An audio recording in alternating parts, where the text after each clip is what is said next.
Have you ever thought about why people either love or hate the term work-life balance? I have, because these three words, life and work and balance, are important and have a huge influence on how we see our lives, how we react and the results we make. My name is Helle Lund from Center for Work-Life Balance in Denmark. Through my work helping leaders finding and leading work-life balance, I have looked into many different fields of research. Fields of research such as brain, health, organization design, psychology and economy. Research are covering areas influence our life, how we act, how we feel and the results we make at work. In our modern world and digital age, we need to talk about life and work and balance in a new way using that knowledge. I would like to introduce you for the concept of work-life balance 2.0, which will give you a framework for improving your life quality and your performance. This balance is challenging, no doubt about that. It is challenging because there is no solution like one size fits all. People have different goals and needs in their lives. There are different jobs, values and life situations. But there are some common things which have an influence on our balance and thereby well-being and performance both at home and at work. Let's look into the core of work-life balance 2.0. You will feel in balance when you have control over your life, when you know your values, what is important to you, when you are able to prioritize both in the short and in the long run, and when you feel that what you're doing at work and at home is meaningful. But there are four factors which influence that feeling of being in balance and having control over your life. That is time, expectation, well-being and energy. Let's take time. You need time to be yourself. You need time to grow a family or a relationship. You need time to work, to take your education. So time has an important meaning. Another thing is that nowadays many of us can work 24/7. And some people say that they love working 24/7 and always integrating their work in their life. But our brain and our body is not constructed so that we can work 24/7 and always be on. Our brain is with middle age. It still has this instinct of hunting and resting. Hunting and resting, taking care of us. So if we don't hear the need also for resting, we are in a situation where we can get stressed, where we in the long run will have more difficult coping with pressure. So even though we like to integrate our work and our life in new ways, we also need to balancing the way we are integrated it.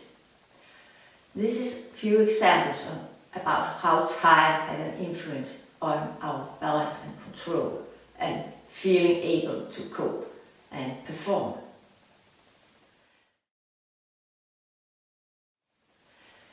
Let's look a little over to expectations. Expectation is really important because you have to clear expectation with your spouse, with your family, with your boss, with your colleagues. If expectation becomes a guessing game, there is a latent of conflict. Let's take an example. You're able to teleworking or having flexible working hours. And it fits you very, very good. You're good at it, you reach your results. But someone in your team can't cope with that. To have negative remarks, or perhaps you even have a boss who is not used to leading people working on a distance. And that starts you feeling disrespected. It will take your motivation away, and in the long run it will also hurt performance for the whole team. So what is very important, that is that you have to clear the expectations. So that people know when you are working, what you are working with, time limits, deadlines, when you have to contact them. So it is very important to clear your expectations, both at home and at work, because it will give you that feeling of control and being able to balance your life and perform in your working life. The third factor is well-being. Well-being is also very, very important. We are talking here about physical well-being. Everyone knows that you need to go out, have some fitness and so on. But take sleep. Sleep is very important because you know if you have a good night's sleep, it is easier for you to cooperate in the long run. And a long sleep helps your brain. If you have a very, very good sleep also, it can prevent you getting too stressed. So it is very, very important that you also sleep. And another thing is taking a break during the working day. We know from research that people who are taking a break are more efficient in the long run than people who don't take a break. They're more motivated and they are better to cooperate. So having a break during the day is also very important. And when we look at this factor called well-being, there is of course other things we need to be aware of to have our balance, to feel in control and to get the best results at work. The fourth factor is energy. Energy is a very, very important area. Emotional energy has a huge, huge influence on how we experience our working day and personal life. Let's take an example. You're working and suddenly the IT program you're working with breaks down and you can't get your job done. Irritating. That is what very, very many people experience. It takes the energy, people talk, and suddenly there is a negative energy in the air. Another thing that is, if you have been experiencing incivility at your workplace. We know from research that people who experience rudeness, bad behavior, not only lose their energy and their motivation, they also have a serious risk of getting ill, very, very ill in the long run. And it hurts performance. On the other hand, if you have a smile, you have a friendly colleague, you have a good atmosphere in the workplace, it fuels your energy.